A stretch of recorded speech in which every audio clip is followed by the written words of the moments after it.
CB মেরিস্টিম চ্যানেলে আমি তোমাদেরকে ওয়েলকাম জানাচ্ছি। তোমরা যারা ম্যাকআউট ইউনিভার্সিটি থেকে বিটেক পড়ছো এবং যারা 2026 সালে 8 সেমেস্টারে উঠলে, দেখো 8 সেমেস্টারটা তোমাদের ফাইনাল সেমেস্টার। এবং এই সেমেস্টারে আমি তোমাদের এর আগেও বলেছি, এটাতে কিন্তু তোমাদের একটু প্রেশার বেশি। কেননা এখানে দেখো তোমাদের একটা মেজর প্রজেক্ট থাকে, তারপরে প্লেসমেন্টেরও এখানে তোমাদের স্টার্ট হয় প্লেসমেন্টের ড্রাইভগুলো।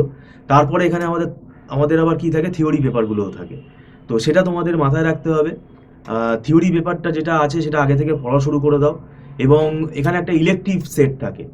তো ইলেকটিভ সেট থেকে কলেজ তোমাদেরকে যে সাবজেক্টটা দেবে সেটা নিতে হবে। তো সেটা এক একটা কলেজে এক এক রকম সিলেকশন হতে পারে।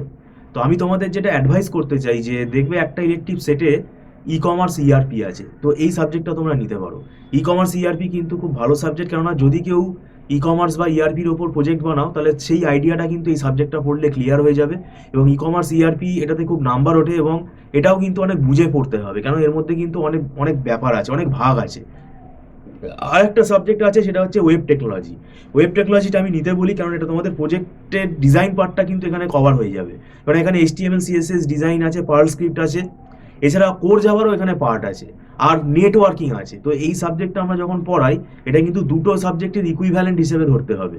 ঠিক আছে, 100 200 নম্বরের পেপার হিসেবে ধরতে হবে। পরীক্ষাটা 100 নম্বরেই হবে, কিন্তু এটা কিন্তু মানে দুটো পেপারের ইকুইভ্যালেন্ট। আর ক্রিপ্টোগ্রাফি এটা কিন্তু ম্যাথামেটিক্যাল পেপার। ক্রিপ্টোগ্রাফি নেওয়ার আগে তোমাদের কিন্তু ভালোভাবে সিরিয়াসলি সেটা আগে ভালো ভাবনা চিন্তা করে নিতে হবে, কারণ ক্রিপ্টোগ্রাফি কিন্তু একটা ম্যাথামেটিক্যাল এক্সপ্লেনেশন বেশি থাকে ওর মধ্যে।